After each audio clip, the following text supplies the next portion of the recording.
Cinemasins has a fan club. It's called the Sin Club, and members get all sorts of things like early episodes, bonus videos, merch discounts, and even monthly bonus podcasts. Membership starts at $3 a month, and you can sign up now at patreon.com/cinemasins. And that look on Anthony Carrigan's face, like, where he's just like, oh no, like, oh, what have I done? Welcome to SinCast, presented by Cinemasins.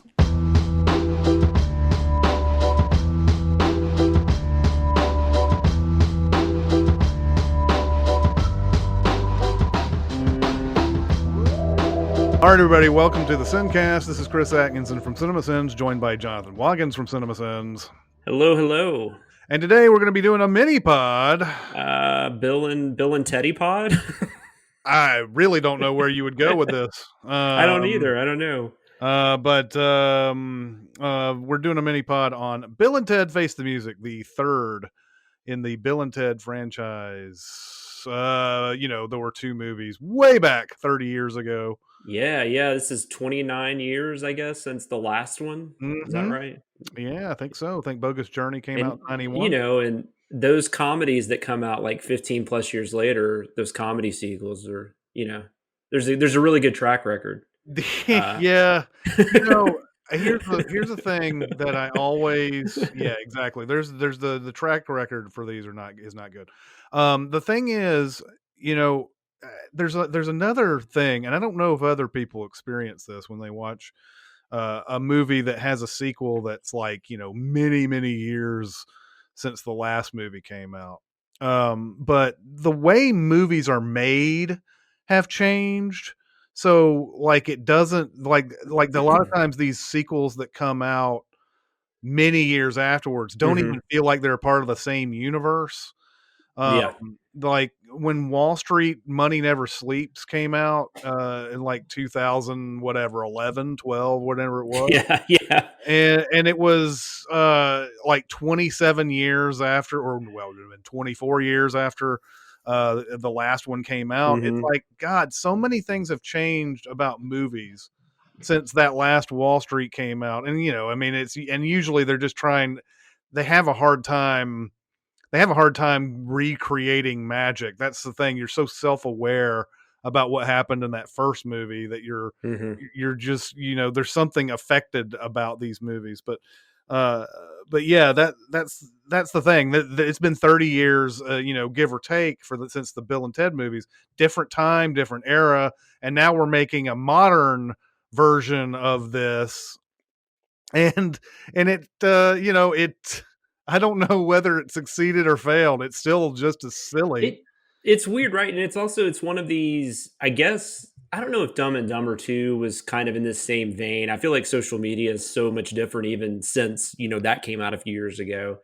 But this feels like a movie that was created because of social media. Like this feels like a movie that like was just made for fans, which I honestly didn't even know.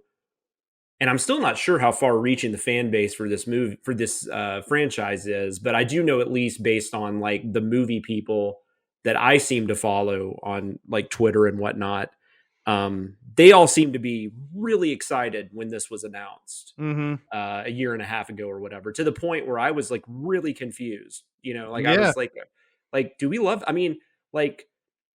I rewatched Excellent Adventure just a couple years ago and, or a year and a half ago or so. And it's fine. Like it, and I remember liking it a lot as a kid, and I remember, quoting it and all that kind of stuff.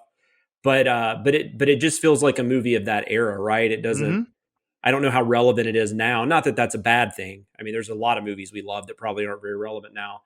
And then Bill and Ted's Bogus Journey is just so bizarre. Like that is the weirdest. That is one of the weirdest sequels ever. And it falls right in that era too. It was like that early 90s. We had stuff like Gremlins 2 and like Batman Returns. And there were just like all these just really bizarre follow-ups to like these, these hit films.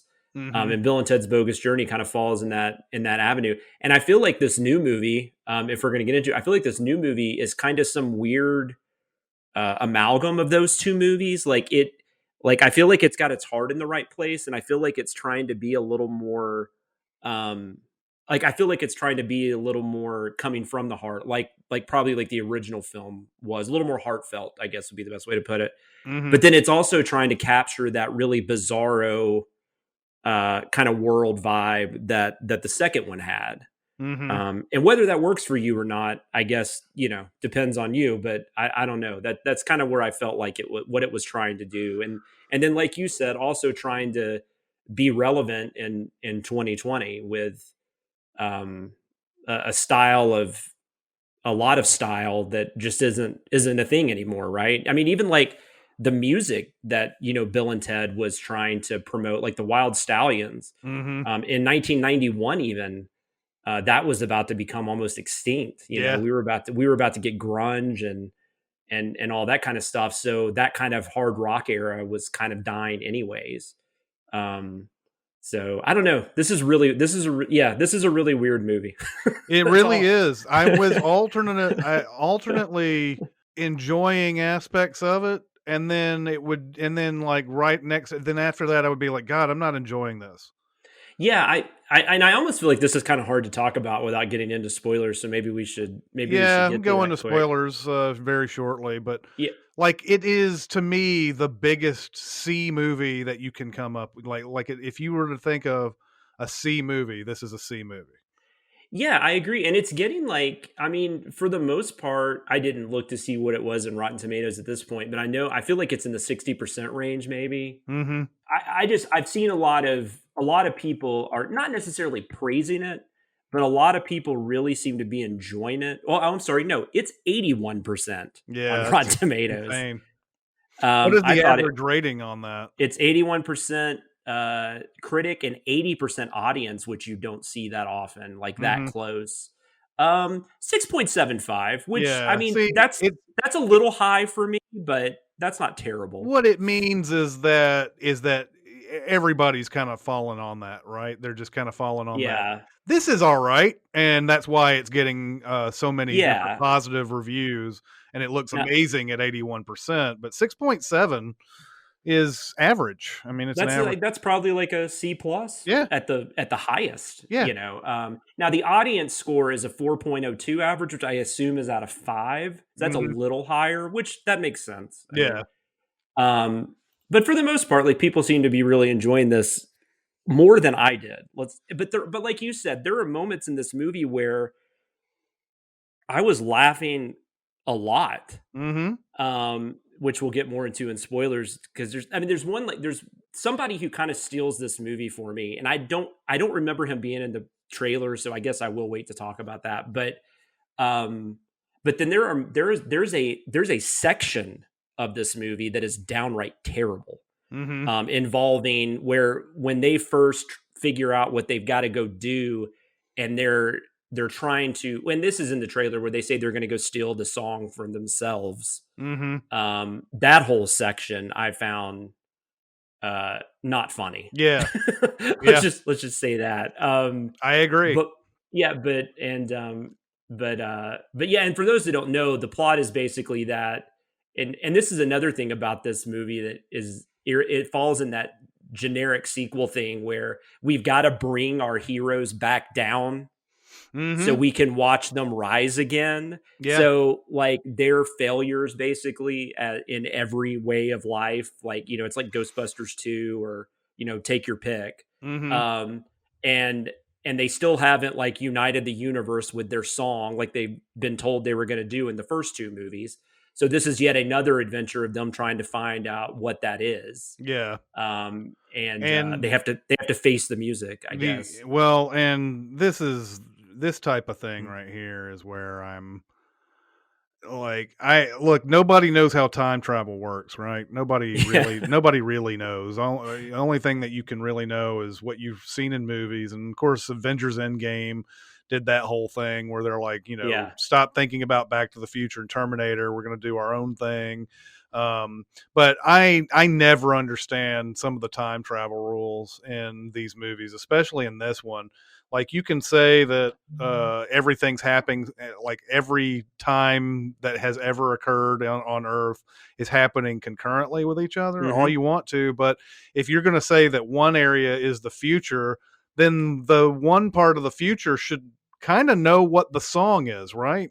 They should know what the song is that they're going to sing and unite the world with and everything, or else I don't feel like they can exist as they are. And like, if they know for a fact that there's this song that unites everybody, they should know what that song is. I don't get the logic behind this whole thing. Now I get, like, in the first one, you've got the premise that they're about to be separated. And so, like, that's just part of the timeline, right? That the George Carlin character, Rufus, has to go back and make sure that doesn't happen. Like, that I can kind of get behind. There's more of a loop feature there.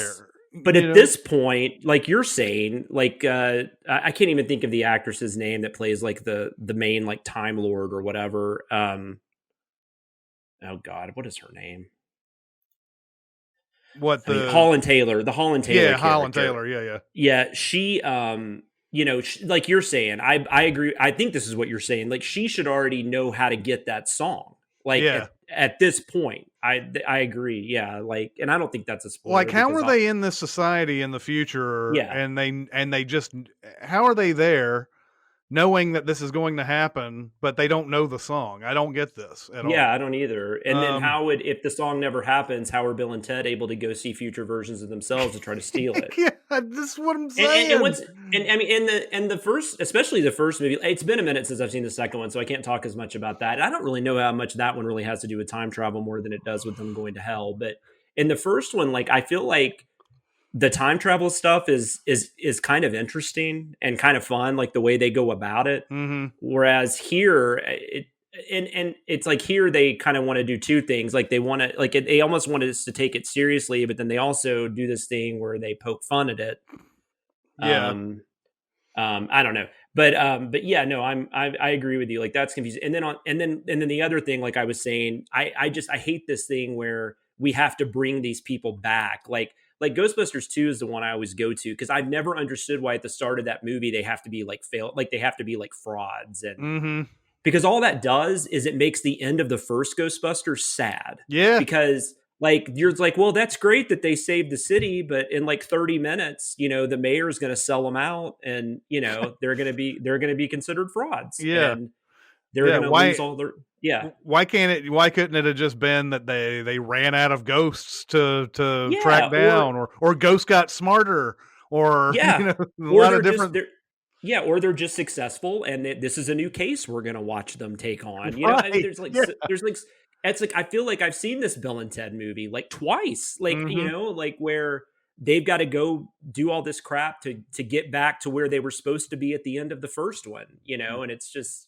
I don't know. I find that frustrating. Mm-hmm. And I feel like you're just remaking the same movie and then just like, I don't know. You're doing like this whole self-aware bullshit. And they could have been still successful. Like you're saying, they could have been making songs, but they weren't. They just weren't the right ones. Yeah. And their daughters could still have figured in. And by the way, we're going to get into spoilers on that. There's a whole thing that I wish they had done with the daughters that it's kind of disappointing how they went about that. But anyway, let's get on to spoilers. I think we both gave it a C, right? Yeah, I'm somewhat. Yeah, C minus. I'm good with a C. Yeah, but I'm somewhere in that range. C minus is fine too. I think that's totally valid. It definitely doesn't get like it. Now, there are parts of the movie that get into D territory for sure, but like the movie as a whole, it's enjoyable enough. You're not going to get that low on it, but it definitely has a lot of issues. Yeah. All right, let's get on to spoilers and talk about those things. Kevin Spacey is Kaiser Soze. Luke's father is actually Darth Vader. She's the sister and the daughter. They just No. I'm reading the books. So it's obviously it's great to have Keanu Reeves and Alex Winter back. Absolutely. And everything. But they give these characters two daughters, Samara Weaving and Bridget Lundy Payne, who are fantastic. I love them so much in this. They're sort of exactly what this movie needs, but I was sitting there going, I like Keanu Reeves, I like Alex Winter, I like Bill and Ted, but man, every time it went back to them, I was like, nah, we're back to stupid Bill and Ted again.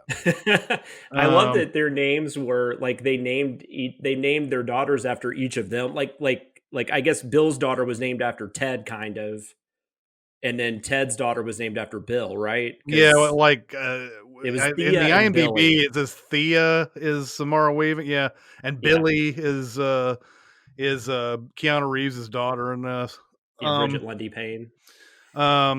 But I mean, and Bridget Lundy Payne, they've got her hair all the way down perfectly and everything. It's like exactly like Keanu Reeves. They brought energy to the movie that was sorely lacking. That's what I'm saying. It's Yeah. just like now if they, I'm wondering if there was an incarnation of this where they were thinking, let's make a young Bill and Ted and even maybe a female Bill and Ted movie. And they decided, nah, that's not going to work. And it may not have, for all I know. But when you see Samara Weaving and Bridget Lundy Payne in this movie, it's like, oh my gosh, I want them to be on the screen all the time. And with Kristen Shaw, right? Like you want Kristen Shaw hanging out with them. Yeah. And so like I was wanting to see more of them. You may have been alluding to Anthony Carrigan as the Terminator robot. Actually, well, yeah, no, you're right. Anthony Carrigan. Maybe there's two then. No, I was actually referring to Kid Cudi. Oh, Kid Cudi's great in this too.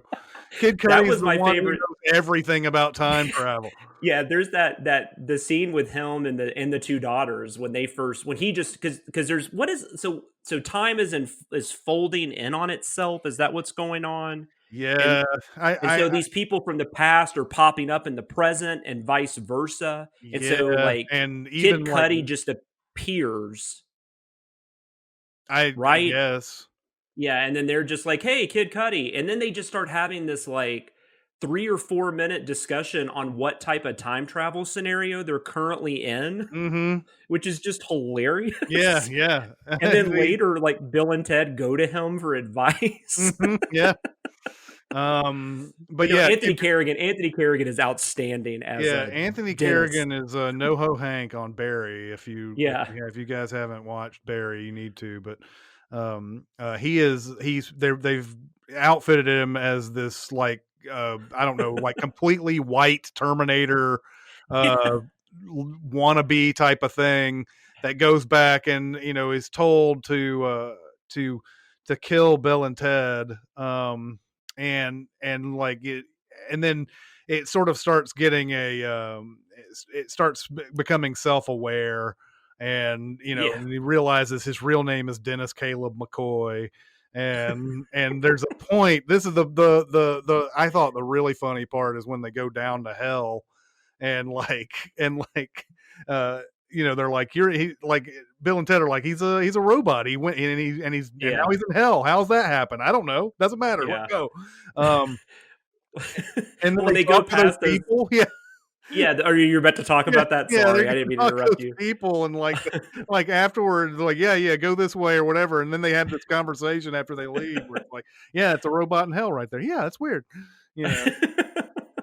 And he just kept saying, "I'm Dennis." Like he would just randomly. No, he was out. He was excellent. Yeah, no, it's almost like everybody. And William Sadler's back as Death, and he's really good. And then the princesses that in this time their wives are played by Jama. I don't know how to say her. Is it Jama Mays? And then Erin Hayes, who you may have seen in Children's Hospital. Absolutely, and you might remember she got totally like I feel like Erin Hayes is another person. Like we were talking about Megan Fox on that Rogue thing. Erin Hayes has become this person I've rooted for because she got totally like screwed on this Kevin James sitcom called really? Kevin Can Wait, where she played his wife in the first season. It was a hit show. And for whatever reason, Kevin James just decided he needed Leah Remini back.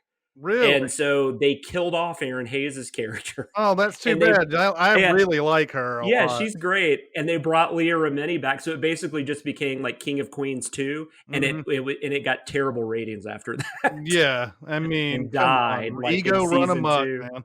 Oh my god. So I kind of feel bad for her. And I always when I see her now, I'm like, yes, you go, Aries. Yeah. Yeah, I love her. I don't know why she's Yeah. not used more often. Jama Mays used to see her in like a million things Oh back in the yeah, day. Glee is probably the thing that most people know her from, but she was in the Smurfs movies, and Yeah, yeah, she's great. The yeah, League. yeah, the league. Yeah, yeah. Um, we and there's some fun stuff too, where like Beck Bennett is playing Deacon, the younger brother Oh yeah, of Ted, yeah, and like it's like we remember that Missy was married to Bill's dad in the first movie, hmm and now she's moved on to Ted's brother Deacon. yeah. Well, she was married to Ted's dad in the Yeah, married to second Ted's movie. dad at Yeah, one point. Yeah, she's being passed along through the entire family, basically. and it's Amy Stott. She's back to play the role, so it's really it's pretty funny. Right. Jillian Bell's in this movie. There's she plays the I guess the psychiatrist or whatever Hmm. that they're seeing at the beginning. It's a really good cast, and it's kind of like you're saying though. It's like I find everyone so much more interesting. As much as I like Keanu Reeves and Alex Winter, and they're perfectly fine in the movie, I find every character so much more interesting than I Yeah, do Bill and Ted, and and that's kind of a problem. here's the other problem too: is that we have these nostalgic memories of Bill and Ted back in the hmm day, and they're much younger. Now they're older, and they're not really acting the same way. I mean, Alex Winter still kind of. Yeah. I mean, there wasn't really any sort of affectation that Alex Winter was doing in those originals, but Keanu Mm-mm. Reeves definitely was. He was definitely in that surfer kid mode hmm back in the day, where just everything was whoa and all that. Now that he's older, and then I understand that there's probably well, hey, he's grown up. He's probably not going to be like that anymore. But you're not seeing the same character that you want to see either. Like this is not the same Ted, really. No, Um, not at all. yeah, I mean No, because he's these older, guys are sure, huh? Yeah, these guys are in their 50s, in real life, and I mean it shows. Not in the way they look or anything, but I'm just saying like they're just older, out of touch, which I guess they're kind of supposed to be, but Hmm. I don't know, they're just not, for whatever reason, they're just not as interesting. I don't know if they just kind of assumed that people would just be like, "Oh, it's Bill and Ted, like we know them. Let's concentrate more on these other characters," and then they just kind of got left in the mix. I Yeah, don't know. and so what you have is their story is not as interesting, even though No. they have they're trying this fun quote unquote thing with them running into each other in different phases of their lives. None of them, by the way, are believable. No, not at Um, all. None of them. Like they're outwardly funny, but like if they're like this in their 40s, apparently they're not going to be suddenly completely different in 3 5 years years. later. Yeah. Yeah. And so like the first time they go back, they're playing this like strip mall bar or something like that. Yeah. They're assholes. Like out of nowhere, they're just assholes. And then the next time they go back, they're playing a joke on them and pretending that Dave Grohl's house is their own Yeah. house. They're giving them Dave Grohl's music. Well, and I don't even know, like, how in the world does the time machine, when they're going back to find their original selves, why does it take them to Dave Grohl's house? Like, how does that, you know what I mean? Like, Yeah, that was a little confusing. Like I guess they were I don't know. I guess they did that in the first one too, though, where they were just like, I mean, I guess, well, I always assumed in the first one they were just going to the time period and the yeah, location. it But made sense there because yeah, that's what I'm they were saying. like, it didn't make sense that they kept running into the famous figures immediately after they got out of Yeah. the phone booth. But in this case, like they're going to a specific part of time where Mhm. apparently Bill and Ted have been known to live in Dave Grohl's house.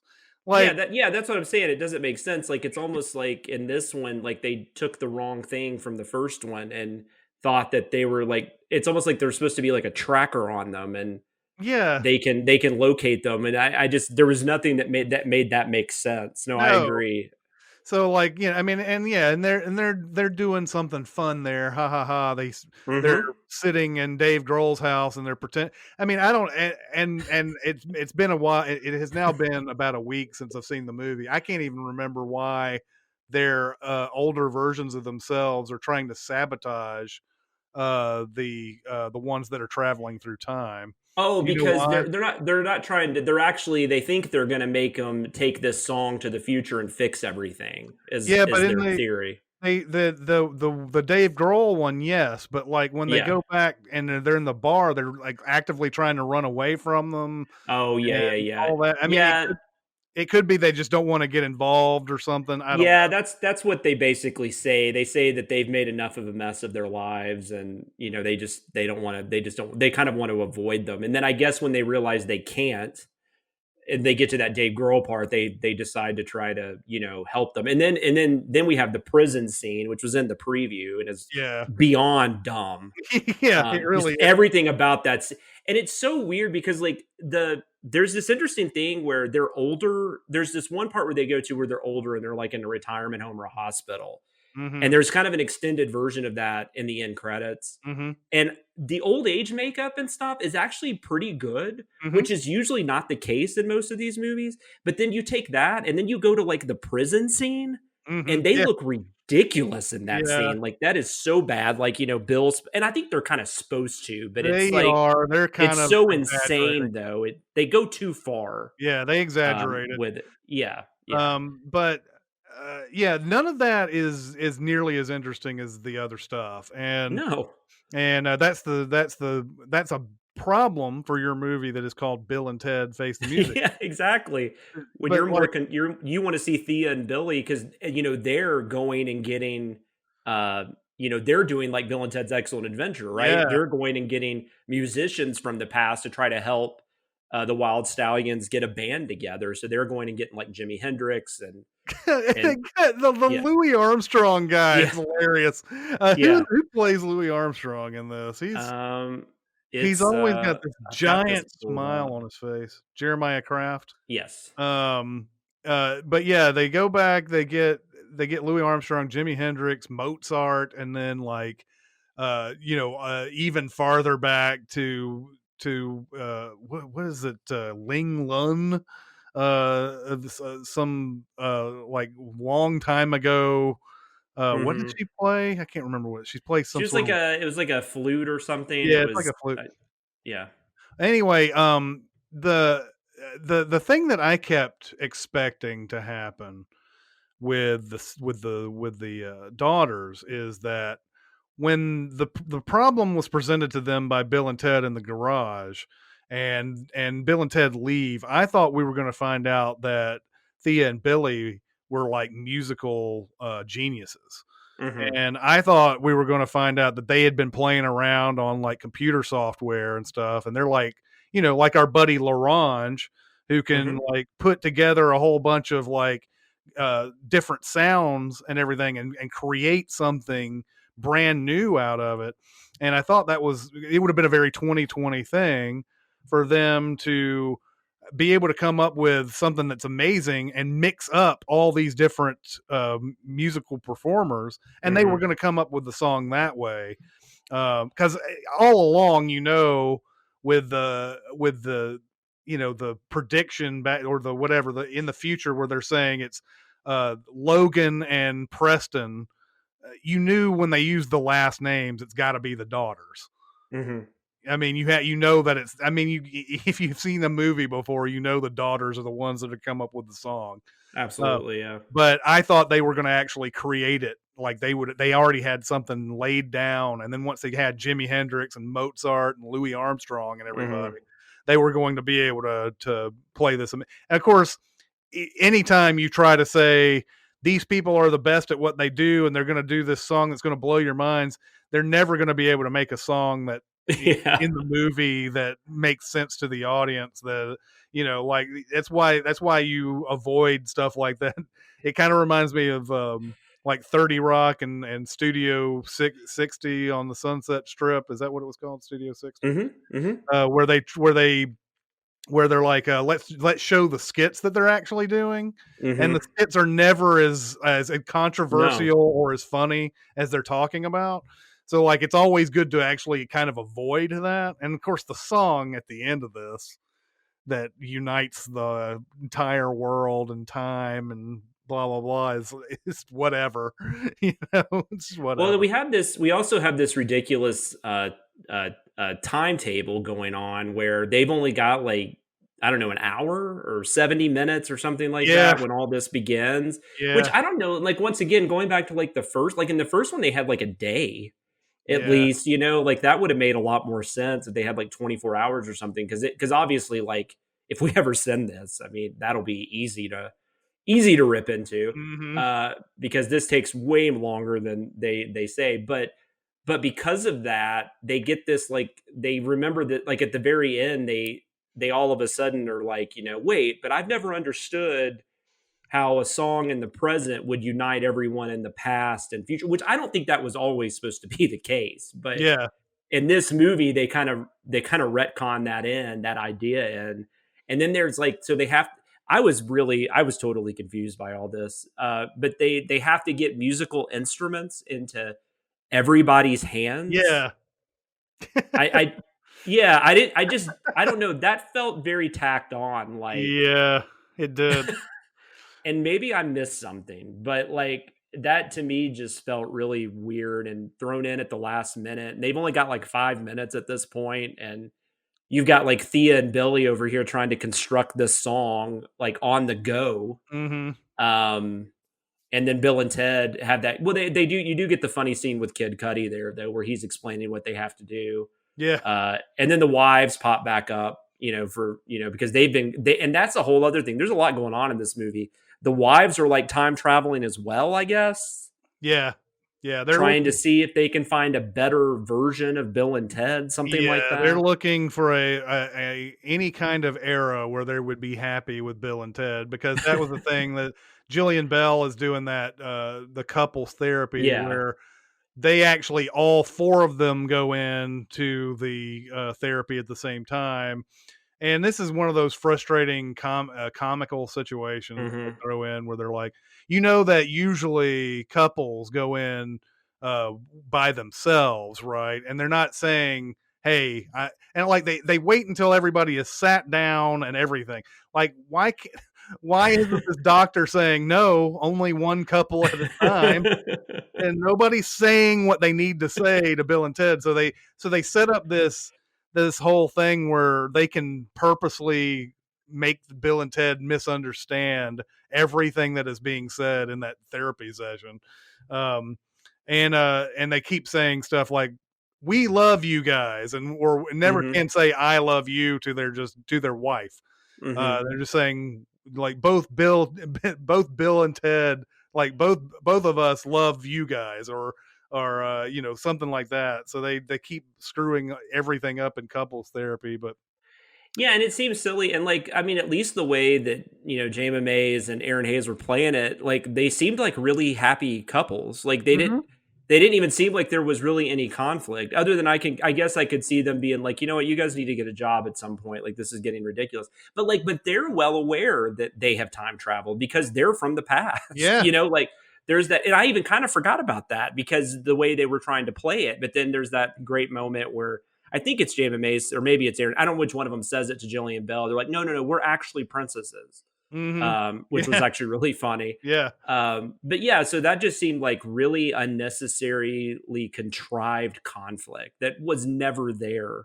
hmm, So I didn't get that at all. I mean, don't have them in the movie. It's not the end of the world. I mean, I like those actresses, but I'm just saying, like, what they did with them didn't make a whole lot of sense. Like, maybe just have them at the beginning and the end, which yeah. basically that's all they are anyways. So Yeah, it's always a shame when you see like actors that you yeah. really, really like, and they're only Hmm. used sparingly. And I feel like, I don't know, I've seen Aaron Hayes in so many things now. I feel like she should someone's gotta have something where she's like got a bigger role than Hmm. what she's playing and everything. And I think she's the one because I was looking up these. She was born literally the day before me. I was about to ask you that.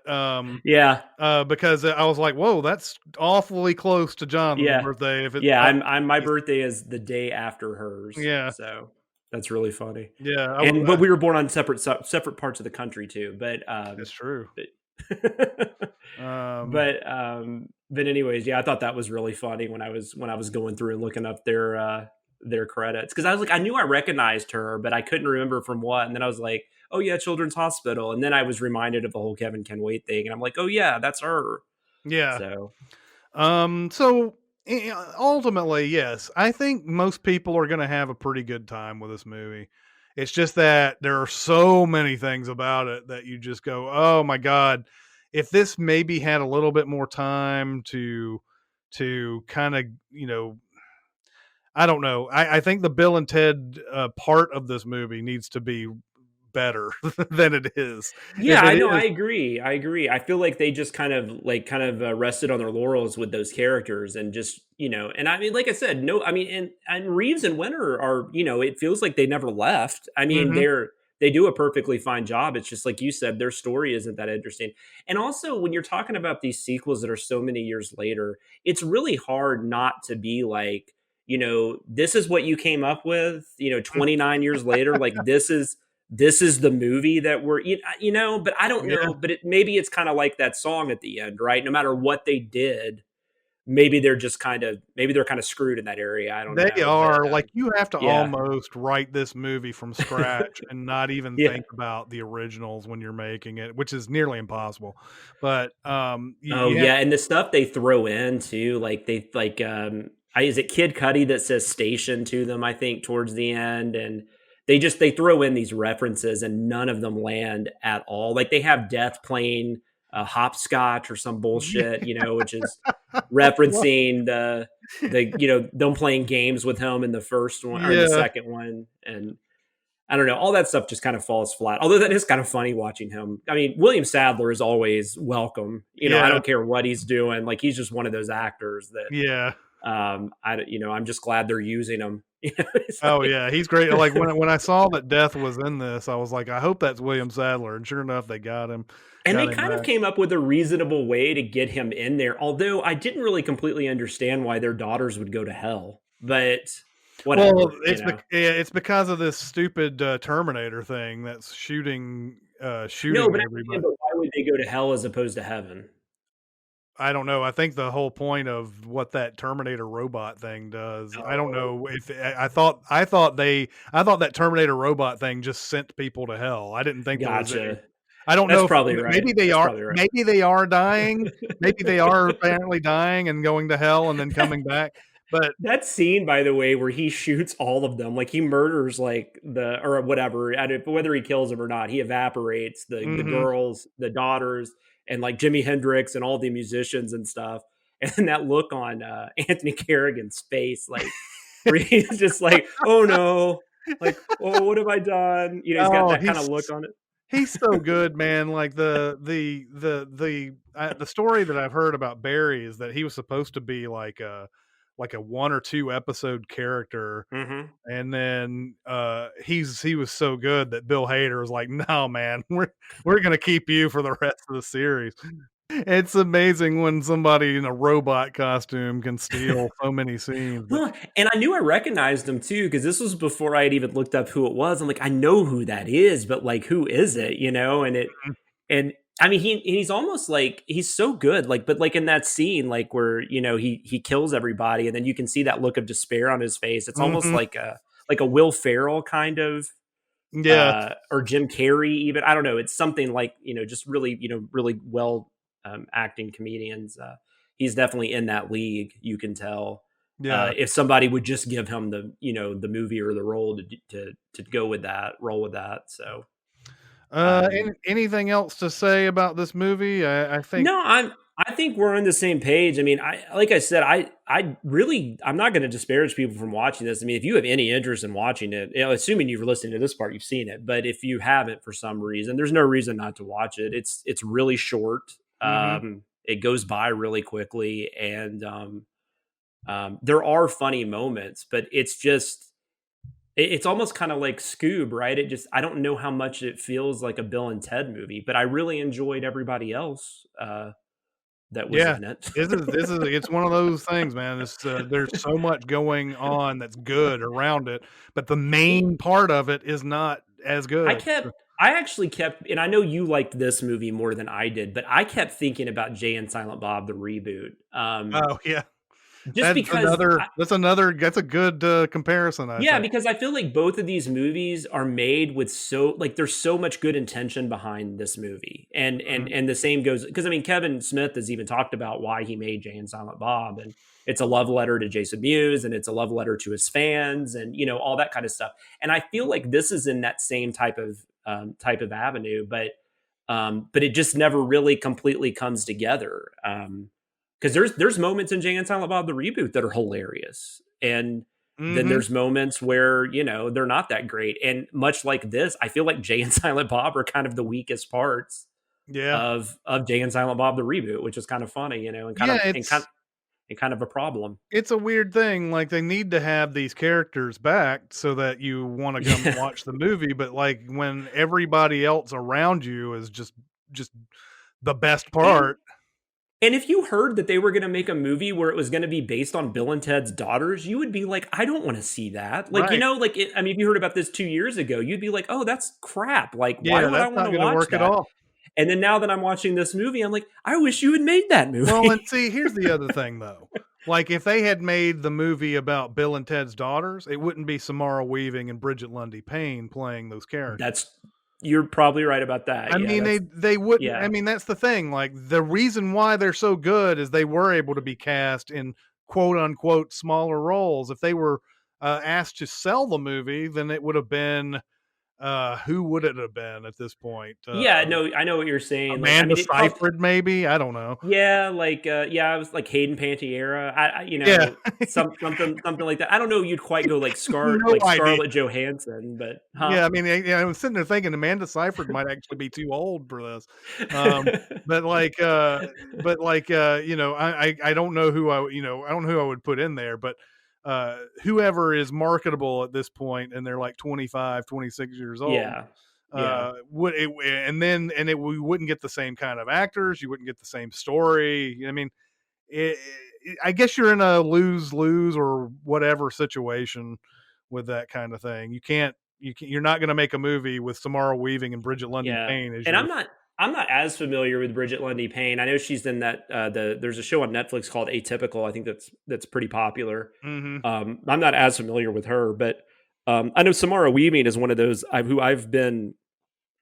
loved from the first moment I saw her, Mhm. but she has not necessarily been like in the best movies. Right. Ready or Not, which got to kind of showcase how So good she fucking could good in be. that. That was really good. Yeah. But it's like stuff like I know there are fans out there of The Babysitter. I wasn't a fan of that movie, but I really liked her. Like I Mhm. was like, oh, she's really good. And then I feel like there's something else. There's been a couple of those like lower budgeted like horror movies and stuff that she's done where she did the Picnic at Hanging Rock miniseries, which I've still never seen. She's also in Ash versus Evil Dead Mhm. for a little bit, but yeah, she was like in that movie Monster Trucks with oh, she is in Three Billboards. I forgot about Yeah, that. she has a very brief Yeah, role in that. Yeah. but definitely if for some reason you haven't, oh, Guns Akimbo, that was a really bad movie that she was in. Ready or Not, though, if for some reason you haven't seen that yet and you're listening to this, I would highly recommend that. Mhm.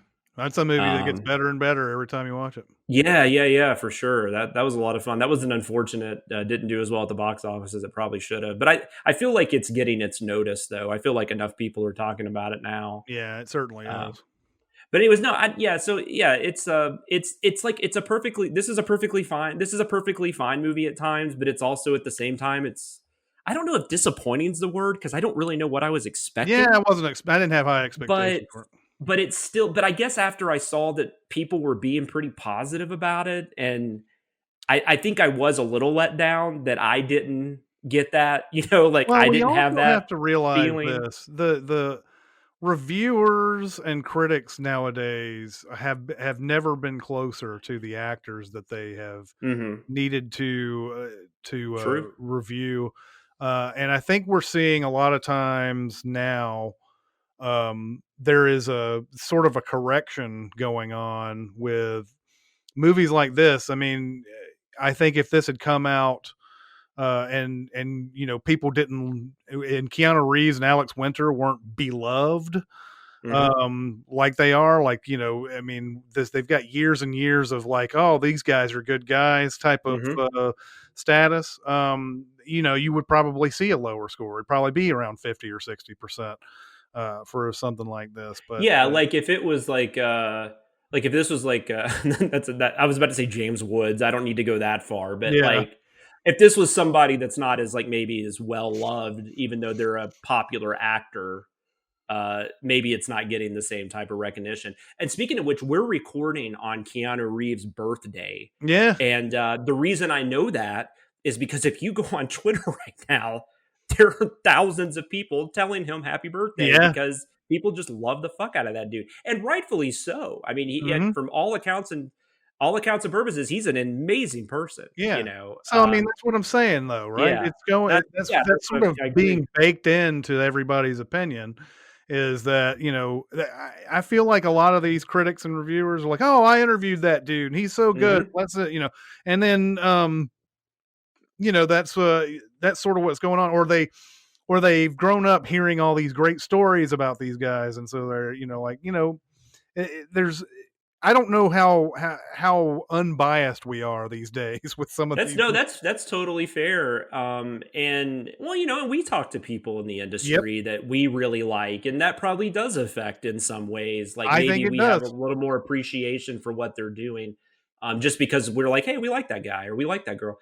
But I also think this is one of those movies where I don't know how much that really matters, because like this is such a harmless movie that like if people want to give it like a grade letter higher, whatever, I mean, I can't really sit there and throw too hard of an argument. I just know I did not enjoy it overall, in this as much, as obviously some people are, but when it's good, it's quite good. Yeah. And I think most people that would listen to this, if they haven't seen it, I think they'll probably be perfectly fine with it. And I mean, now if you just don't like Bill and Ted, then obviously this isn't going to change your mind at all. Like, I would recommend watching the first one or something if that's the case. But yeah, no, it's perfectly fine. It, like you said, it's a C movie. Like it's like the definition of a C movie. Yep, it is. All right. So what did you guys think of this movie? Go to SinCast, presented by Cinemasins, on Facebook. We're also on Cinemasins Twitter, Music Video Sins Twitter. We're on SoundCloud, and we're on Discord. If you want to get on Discord, you can go to our Reddit page and find a link on the right side and click through there, or you can go to Facebook and private message me, and I will give you a link there. Where can people find you, Jonathan? You can holler at me on Twitter. I am at SamLoomis13, and I also do a podcast called Behind the Sins every week with Aaron Dicer and Danae Hughes. All right, that's going to do it for this mini-pod. It's Chris Atkinson and Jonathan Watkins. We'll see you next time. Thanks for listening. Comment on our episodes on our SoundCloud page. Check us out on YouTube, Twitter, Facebook, and Reddit. And be sure to visit cinemasins.com.